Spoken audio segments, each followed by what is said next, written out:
तो एसडीएम साहब हमसे खुद बोल रहे हैं कि कलेक्टर कुछ जानते नहीं रेवेन्यू विभाग के।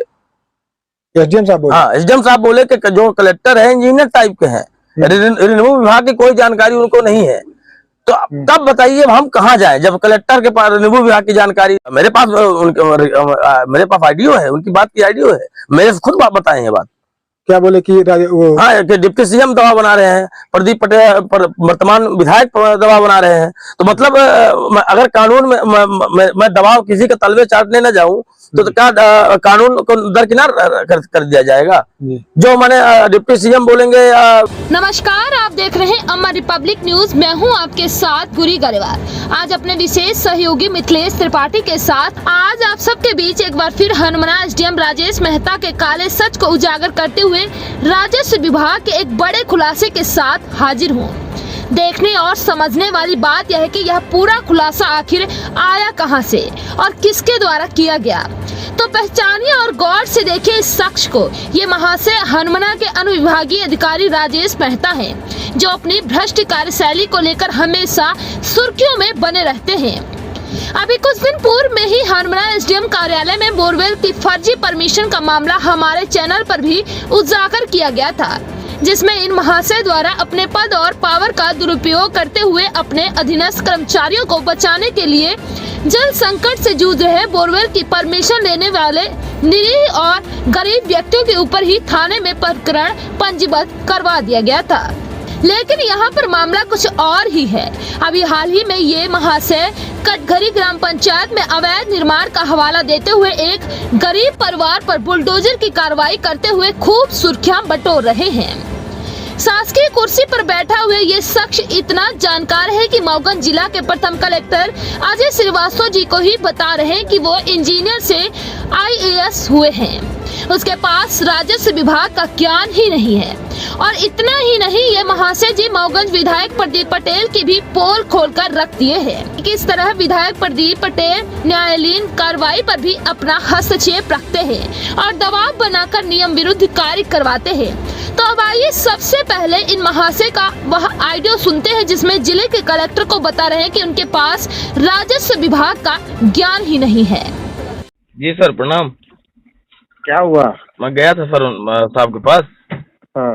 और मैं सारी यथास्थिति सब सारी बात बताया हूँ और रिकॉर्ड भी दे रहा था। तो बोले रिकॉर्ड की जरूरत नहीं है, कागज जो एप्लीकेशन बनवाया था तो इसकी जरूरत नहीं। मैं बोले कि एसडीएम साहब को बोल दूंगा मैं, लेकिन बोले कि कोर्ट से स्टे ले आ लो, इसके बाद जमा करो। साहब के पास भी मेरे पास भी। तो कोर्ट से स्टे ले लो ना।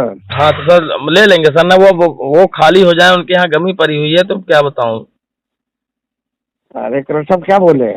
कलेक्टर साहब बोले कि कोई दिक्कत नहीं, अभी है तुम्हारे पास समय, तुम अपना कोर्ट से कर लो और बाकी मैं एसडीएम साहब को बोल दूंगा, कोई कार्रवाई नहीं करेंगे अभी, इतना बोले हैं। ठीक है। अरे अभी मैं पटवारी से रिपोर्ट लेता हूँ, समझे ना जी। 4-5 दिन पटवारी के रिपोर्ट में लग जाएगा, जेल वारंट इशू करूंगा, नोटिस दूंगा तो 15 दिन इसमें लग जाएगा। तो स्टे ले आओ कोर्ट से। तो ठीक सर, हो गया, ठीक है। देखो क्या है, मैं बता दूं, कलेक्टर साहब को इंजीनियर से आईएएस हुए हैं जी। जैसे इंजीनियर लोग का आईएएस होता है ना, वो हो गया। तो डिप्टी कलेक्टर एसडीएम नहीं रहे कभी जी। उनको रेवेन्यू की ज्यादा जानकारी नहीं, जो जाके रोता है तो उसी की बात मान लेते हैं साहब जी, समझे। इसमें क्या है, मामला थोड़ा सा उलझा हुआ है। इसमें उसमें क्या शुरुआत में ना तो कार्रवाई नहीं करना चाहिए था जी। ना तो लड़ा है वो। क्या रावेंद्र साहब परसों मेरे घर आया, पैसा भी दे रहा था साला। ऑडियो सुनने के बाद यह सहज ही अंदाजा लगाया जा सकता है कि यह कितने जानकार और ईमानदार एसडीएम हैं। ऑडियो सुनने के बाद ऐसा लगता है कि अपने वरिष्ठ और सीनियर एएसआई अधिकारी के संबोधन करने का ज्ञान इनके पास खुद है ही नहीं। ज्ञात हो कि मऊगंज के प्रथम कलेक्टर अजय श्रीवास्तव जी अपनी प्रस्थापना के बाद एक नहीं कई गरीब परिवारों की मदद करते हुए जिले में कई नवाचार भी किए गए, जिसके चलते क्षेत्र की जनता उसे आसान्वित है। बड़े सहज और सरल कलेक्टर के रूप में जिले की जनता के बीच अपने कार्यशैली से यह ख्याति स्थापित की है। तो क्या कलेक्टर की सहजता और सरलता को लेकर एसडीएम हनुमाना सवालिया प्रश्न चिन्ह लगा रहे हैं? खैर, सवाल तो आगे बहुत हैं। आइए अब सुनिए वह दूसरा ऑडियो, जिसमें एसडीएम साहब राजेश मेहता जी अपनी मधुरमयी वाणी से स्थानीय विधायक और मध्य प्रदेश सरकार के उप मुख्यमंत्री राजेश शुक्ला की पोल खोलते हुए यह बात कह रहे हैं कि दबाव कितना है। प्रणाम भैया, प्रणाम। अब डिप्टी सीएम के तो फोन करवाया है वो रावेद मिश्रा। अच्छा। अब फिर विधायक भी चिट्ठी भेजा मेरे को तुम्हारे खिलाफ, उसको भी एकदम छटपटा रहा है वो जी। तो थोड़ा तो डिप्टी सीएम और विधायक क्या पैरवी करा दो, तुम फोन करो कि भाई मत बोलिए इस मामले में। ठीक, बिल्कुल। राजेश शुक्ला के समयलाल पांडे फोन किया था। अच्छा। मतलब उसका रजिस्ट्री है, वो पैसा भी नहीं दिया इसने, बोला कि जो पहले किया उसका मानने होगा, आप नियम में कानून कहता है हटाइए उसको। उन्हें हटाने का अधिकार मेरे को है नहीं, मुझे जेल भेजने का अधिकार है, हटाएगा तहसीलदार जी। तो जेल भेजिए। हमने ठीक है देखता हूँ मैं, ठीक। पटवारी का रिपोर्ट लूंगा, उसका नोटिस दूंगा, नोटिस देने के बाद जेल भेजो, ऐसे थोड़े जेल भेज दूंगा जी। ठीक। तो तुम सब देखो, प्रदीप पटेल को बोलो क्या है सब करा रहा है, वो एकदम छटपटा रहा है, एकदम चैन से बैठ ही नहीं रहा वो। समझ रहे हैं। छटपटा इसलिए लगे कि हम उससे बात कर नहीं रहे हैं। ठीक, चलिए हम यहाँ पे निकली थी घर से, हम सब फिट फाट करके अपना कॉल करी थी। राजेश शुक्ला को इस मैरिज को समयलाल पांडे पीए जो फोन किया है, प्रदीप पटेल भी जो मैसेज दिया प्रदीप पटेल ने जो भेजा तुमको भेजा हो मैं देखो। अच्छा जी, बिल्कुल। व्हाट्सएप देखो मैंने भेजा तुमको।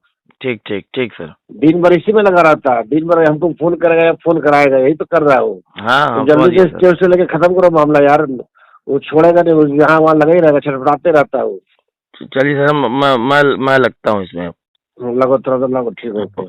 अभी आप सबने एसडीएम राजेश मेहता के ऑडियो को सुना। यह ऑडियो एसडीएम के बुलडोजर का शिकार हुए व्यक्ति के आपसी बातचीत का है। अमर रिपब्लिक न्यूज इस ऑडियो की पुष्टि नहीं करता, लेकिन यह ऑडियो एसडीएम राजेश मेहता के बुलडोजर वाली कार्रवाई के शिकार हुए सुनील मिश्रा द्वारा ही मीडिया से बात करते हुए सार्वजनिक किया गया। अब सवाल यह है कि एसडीएम साहब अब किसके ऊपर मुकदमा दर्ज करवाएंगे, और सबसे बड़ा और गंभीर सवाल कि क्या जिला कलेक्टर अजय श्रीवास्तव पर राजस्व की जानकारी न होने का प्रश्न चिन्ह लगाने वाले और स्थानीय विधायक माननीय प्रदीप पटेल की पोल खोलने वाले एसडीएम राजेश मेहता पर क्या कार्रवाई होती है, या फिर पूर्व की तरह ही बोरवेल परमिशन के फर्जीवाड़े की तरह ही मामला रफा दफा हो जाएगा। एसडीएम की बुलडोजर कार्रवाई आम जनमानस के बीच कई सवाल खड़ा कर रही है।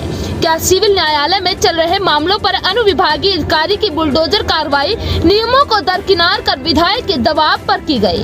यदि ऐसा है तो क्या वास्तव में एक जनप्रतिनिधि को न्यायालयीन कार्यों में दबाव देकर कार्रवाई करना उचित है?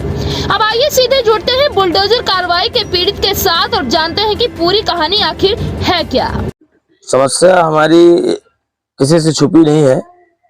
आज से करीब 4-5 साल पहले मैं 2020 में श्री शिव कुमार द्विवेदी जी से मैंने 15 डेसिमल जमीन रजिस्ट्री करवाई थी, जिसमें रजिस्ट्री करवा के और मैं तत्काल मकान बनवा लिया था उसमें, और मैं रहने लगा था। क्योंकि क्या थे कि जमीन बेच के मैंने जमीन लिया, इतना पैसा तो मेरे पास नहीं था। मैं बघैला में जमीन बिक्री किया, इसके बाद यहाँ जमीन लिया। तो मेरे पास जो कुछ भी जमीनी भूमि थी तो यही थी जहाँ पे मेरा मकान अभी गिरा दिया गया है। शिव कुमार जी से मैंने जमीन ली, हफ्ते बस में रजिस्ट्री मिलती है, हफ्ते तक में रजिस्ट्री मिलती है। वो रजिस्ट्री को मैं जब उसमें प्रदीप मिश्रा जी पटवारी थे, उनके पास जब नामांतरण के लिए भेजा तो उन्होंने बताया कि नामांतरण तो पहले किसी और का हो चुका है, किसी रावेद मिश्रा के नाम पे हो चुका है। तब मैं भूम स्वामी को बुलवाया। भूम स्वामी मुझसे बताया कि मैं तो किसी को रजिस्ट्री करवाया नहीं, एक हमारे रिश्ते में संधि लगते थे राम भुवन, वो लेके गए थे आवास बनवाने के नाम पे, आवास के नाम पे लेके हमको मऊगंज लेके गए थे और दस्तखत करवाए थे। फिर मैं वहां से मेरा केस चला गया तहसीलदार साहब के यहाँ। तहसीलदार साहब के यहाँ गया, तहसीलदार साहब के यहाँ मैं हार गया, क्योंकि मैं बताया ना कि मैं कोई सिफारिश कोई सोर्स नहीं करता हूँ, सच्चाई की लड़ाई लड़ता हूँ और प्रभु श्री राम के भरोसे रहता हूँ।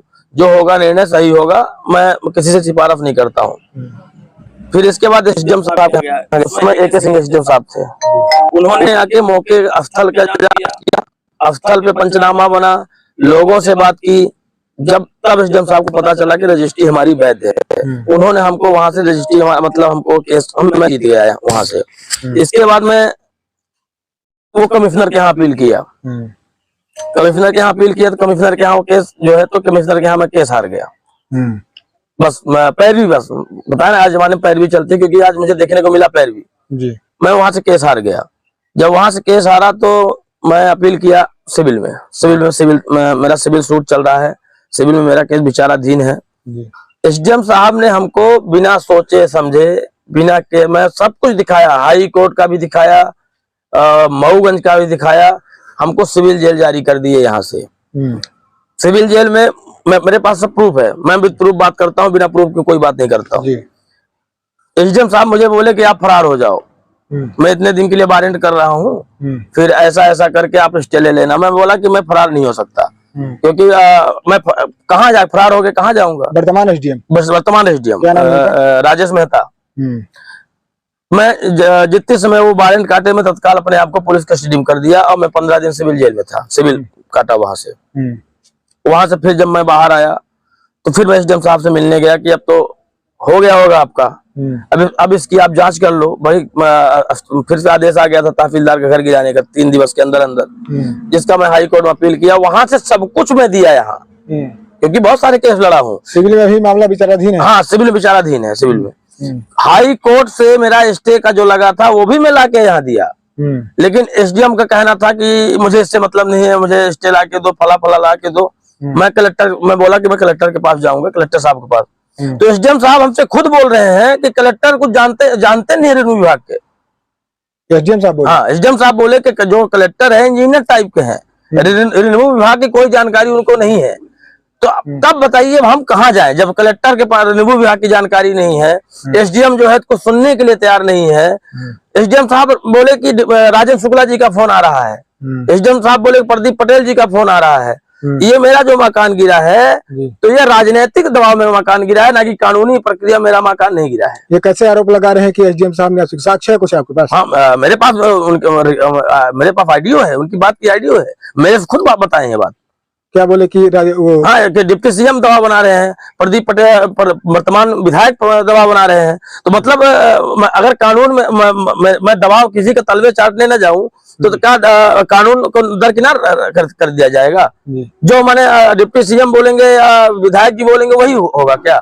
यहाँ पे हमारे साथ अन्याय यही बस हुआ कि कानून को नहीं देखा गया, राजनीतिक दबाव में आके मेरा घर गिरा दिए। भाई साहब, मेरा 10 से 15 लाख का मकान था, इसका भरपाई कौन करेगा? मैं एसडीएम थोड़ी ना हूँ, मेरे पास पैसा आ रहा है, भत्ता आ रहा है, मैं किसान का लड़का हूँ। अब मेरा 10 से 15 लाख रुपए कुचल के रख दिए वहीं पे, अब मैं बताइए ये भरपाई कौन करेगा मेरी? बराबर जी, दिखाता हूँ मैं आपको। घर तो गिराए ठीक किए एसडीएम साहब की, मैंने उनका एक क्या बोलूं, मतलब लड़प्पन बोलूं, एक जानता बोलूं, कि एटीट्यूड बोलूं, वो मेरा घर गिराए। इसके बाद वो मुझे मैसेज करते हैं, देखिए मैं दिखाता हूँ आपको। कौन मैसेज कर रहा है? एसडीएम साहब। एसडीएम साहब क्या मैसेज कर रहे हैं? ये सारी न्यूज भेजे, फिर अब जो जितना वो किए थे, जितना मेरे साथ किए, वो सारी न्यूज भेजे मेरे पास जी, घर गिराने के बाद। और इसके बाद वो मुझे क्या लिख के दिए हैं कि तुम मुझे धमकी दोगे, ये बताइए। ये एसडीएम साहब ने लिखा है? हाँ, जिसमें मैं लिखा हूँ कि सर मैं क्या आपको धमकी दूंगा। मतलब ये दादागिरी हमारे साथ कर रहे हैं, उल्टा फंसाने की बात कर रहे हैं, उल्टा के मतलब उनका कहने का मतलब क्या है कि तुम मुझे धमकी दोगे। आपने कोई धमकी दी उनको क्या? अब आपको लगता है कि अगर मैं धमकी देने लायक होता तो मेरा घर गिर जाता?